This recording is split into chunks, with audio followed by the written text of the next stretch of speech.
আজকের পর থেকে শুধু কথা নয়, আমরা কাজ দেখতে চাই। রাষ্ট্র এক জিনিস, ধর্ম আরেক জিনিস।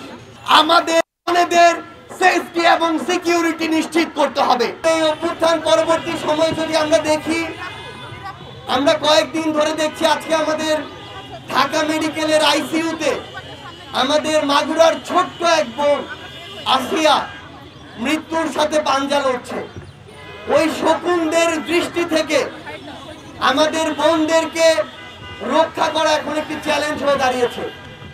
আমরা আমাদের জায়গা থেকে ঢাকা বিশ্ববিদ্যালয়ে দেখেছি কিভাবে একজন বোনকে কোনো একজন তার মতের উপরে তার বিশ্বাসটি চাপিয়ে দেওয়ার চেষ্টা করেছে এবং তার পোশাকের দিকে দৃষ্টি করে যেভাবে ইচ্ছা কথা বলেছে, এবং এর পরের কনসিকুয়েন্সগুলো আরো বেশি ক্ষতিকর এবং আমাদের জন্য, এই রাষ্ট্রের জন্য, আইন শৃঙ্খলার জন্য আরো বিব্রতকর। আমরা ঘন্টার পর ঘন্টা এসে থানায় দাঁড়িয়ে থাকি। আমরা আইন শৃঙ্খলা রক্ষাকারী বাহিনীকে যদি বাধ্য করি, আমরা যদি একদিনের মধ্যে জামিন নিতে বাধ্য করি, এই সামগ্রিক প্রক্রিয়াগুলো একটি রাষ্ট্রের সঠিকভাবে চলার জন্য অনেক বড় একটি বাধা হয়ে দাঁড়ায়। আমরা একটি জিনিস স্পষ্ট করে আমাদের পার্টির পক্ষ থেকে বলি, রাষ্ট্র এক জিনিস, ধর্ম আরেক জিনিস। রাষ্ট্রকে সকল ধর্মকে ধারণ করতে হয়, সকল চিন্তাধারার মানুষকে ধারণ করতে হয়। এখানে নির্দিষ্ট একটি ধর্মের মানুষ তার যে বিশ্বাস, তার রীতিনীতি, তার প্রথাগুলো চাইলেই আরেকটি মানুষ যিনি অন্য ধর্মে বিশ্বাসী তাকে চাপিয়ে দিতে পারে না। আরেকজন মানুষ যিনি কোনো ধর্মেই বিশ্বাসী না তাকেও চাপিয়ে দিতে পারে না। সেই জায়গা থেকে আমাদের এটি বুঝতে হবে যে আমি কোন কথাটি কোথায় বলতে পারবো, কোন পরিসরে এই কথাটি আমি চাপিয়ে দিতে পারবো। রাষ্ট্রকে আমাদের ঘর মনে করলে চলবে না, রাষ্ট্রকে আমাদের নির্দিষ্ট একটি গণ্ডি মনে করলে চলবে না।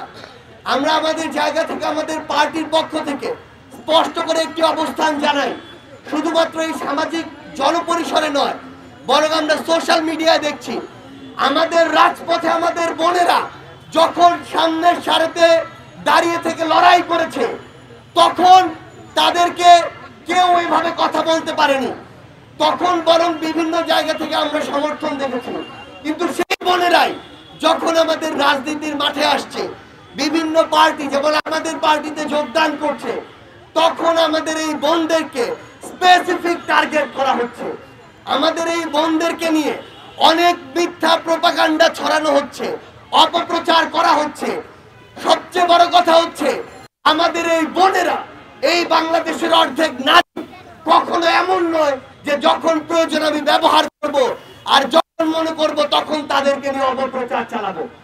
আমরা স্পষ্ট করে আমাদের অবস্থান জানাতে চাই, আমরা আমাদের বোনেদের এই অভ্যুত্থানে হাসিনার বিরোধী লড়াই যেমন সামনের সারিতে পেয়েছি, আমরা আমাদের বোনেদেরকে আগামীর রাজনীতিতে পলিসি মেকিং এও সামনের সারিতে চাই। আমাদের বোনেরা আর এই বাংলাদেশের সংসদে কখনো শুধুমাত্র রিপ্রেজেন্টেশন হবে না, তারা তাদের যোগ্যতায় পার্টিসিপেশন করে এসেই সংসদে নারীদের প্রতিনিধিত্ব করবে। আমরা স্পষ্ট করে আমাদের পার্টির পক্ষ থেকে বলতে চাই, আইন শৃঙ্খলা রক্ষাকারী বাহিনীকে, সংশ্লিষ্ট মন্ত্রণালয়গুলোকে এবং পুরো বাংলাদেশের প্রত্যেকটি জায়গায়, জনপরিসর থেকে সোশ্যাল মিডিয়ায় আমাদের বোনেদের সেফটি এবং সিকিউরিটি নিশ্চিত করতে হবে। কেউ যেন তার ব্যক্তিগত বিশ্বাস কোনোদিন একটি সমাজের গুরুত্বপূর্ণ একটি অংশ কিংবা আমাদের নারীদের উপরে চাপিয়ে না দিতে পারে। এই নিরাপত্তা আমাদের নিশ্চিত করতে হবে। আর্থ সামাজিক প্রেক্ষাপট বুঝতে হবে, বাংলাদেশের সামগ্রিকভাবে পরিবেশ কি সেটা বুঝতে হবে।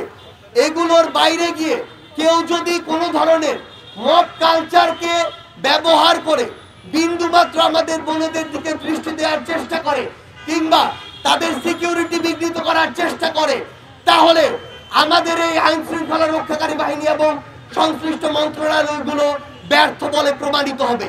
এক্ষেত্রে আমরা আজকের পর থেকে তাদের সুস্পষ্ট অবস্থান এবং অ্যাকশন দেখতে চাই, না হলে বাংলাদেশের জনগণ তাদের জায়গা থেকে এই যে সংশ্লিষ্ট মন্ত্রণালয়গুলোকে ব্যর্থ মনে করবে।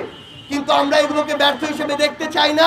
আজকের পর থেকে শুধু কথা নয়, আমরা কাজ দেখতে চাই এবং আমাদের নারীদের, বোনদের, মায়েদেরকে আমরা যেন এই সমাজে, এই রাষ্ট্রে তারা যতটুকু ডিজার্ভ করে এবং যতটুকু হওয়া উচিত ততটুকু জায়গা আমরা করে দিতে পারি, ততটুকু সেফটি এবং সিকিউরিটি আমরা সবাই ঐক্যবদ্ধভাবে নিশ্চিত করতে পারি। এটাই হোক আজকের নারী দিবসের আমাদের প্রতিজ্ঞা।